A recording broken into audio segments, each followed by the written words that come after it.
बिस्मिल्लाहिर्रहमानिर्रहीम। अस्सलाम वालेकुम। कैसे हैं आप सब? उम्मीद है आप सब खैरियत से होंगे। मेरा नाम हाफिज मोहम्मद शहबाज है। आज हम 9th class mathematics chapter 3 exercise 3.3 question number 5 solve करेंगे, जिसमें कहा गया है given that gx is equal to ax plus b plus 5 where a and b are constant number. gx एक फंक्शन दिया गया है और कहा गया है कि उसमें a और b कांस्टेंट नंबर हैं जो यूज किए गए हैं। उसके बाद कहा गया है इफ अगर g-1 is equal to 0 and g2 is equal to 10 find the values of a and b। अगर g-1 इक्वल है 0 के और g2 इज इक्वल टू है 10 के, तब मालूम करें a और b की कीमतें। Find the values of a and b, a और b की कीमतें मालूम करें। सोल्यूशन में सबसे पहले हम gx function as it is लिख लेंगे और पहले हमें क्योंकि वैल्यू दी गई है g-1 की, तो हम पहले x की जगह पर फंक्शन में -1 पुट कर लेते हैं। तो लेफ्ट साइड पर gx है, वहां पर g-1 बन जाएगा। राइट साइड पर ax प्लस b प्लस 5 है, तो x की जगह पर -1 पुट कर देंगे तो a इंटू -1 हो जाएगा, b plus 5 as it is आ जाएगा। a को जब हम -1 से मल्टीप्लाई करेंगे तो -a हो जाएगा, plus b plus 5 as it is आ जाएगा। और लेफ्ट साइड पर g-1 जो था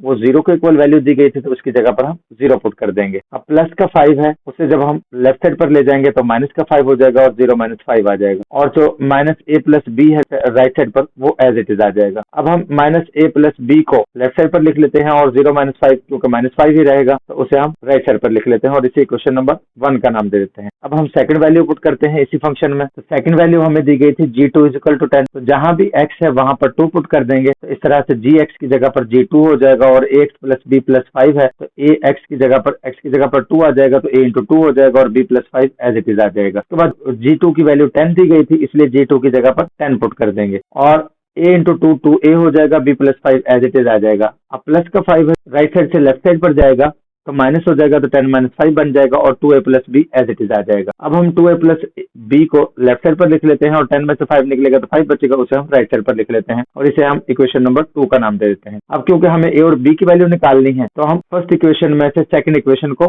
माइनस कर लेते हैं। जब हम सेकंड इक्वेशन को माइनस करेंगे तो पहले हम फर्स्ट इक्वेशन को लिखेंगे as it is -a plus b is equal to -5 और उसके बाद हम सेकंड इक्वेशन को लिखेंगे। तो सबसे पहले हम लिखेंगे first equation minus second equation और उसके बाद हम फर्स्ट इक्वेशन को पहले लिख देंगे कि -a plus b is equal to -5 और उसके बाद सेकंड इक्वेशन को लिख देंगे 2a plus b is equal to 5 और उसके बाद हम उसके साइन चेंज कर देंगे। अब क्योंकि प्लस 2a था तो वो माइनस का 2a हो गया, प्लस का b था तो वो माइनस का b हो चुका है। इस तरह से प्लस का 5 था तो माइनस का 5 हो चुका है। अब क्योंकि माइनस का 2a है और माइनस का ही a है, तो इस तरह से ये माइनस का 3a हो जाएगा और प्लस का b और माइनस का b कैंसिल हो जाएगा। माइनस का 5 है और नेक्स्ट भी माइनस का 5 है, तो ये माइनस का 10 बन जाएगा। उसके बाद ये क्योंकि अब माइनस का 10 आ चुका है, लेफ्ट साइड पर हमारे पास माइनस का 3 है और वो a के साथ मल्टीप्लाई हो रहा है, तो वो भी राइट साइड पर चला जाएगा और बटे में आ जाएगा। तो -10 ओवर -3 होगा, जो माइनस माइनस से कैंसिल हो जाएगा और a की वैल्यू आ जाएगी 10 ओवर 3। अब हम b की वैल्यू मालूम कर लेते हैं। जब हम b की वैल्यू मालूम करेंगे तो क्योंकि फर्स्ट इक्वेशन में हमारे पास -a है और सेकंड इक्वेशन में 2a है, तो अगर हम a को कैंसिल करना चाहते हैं तो हम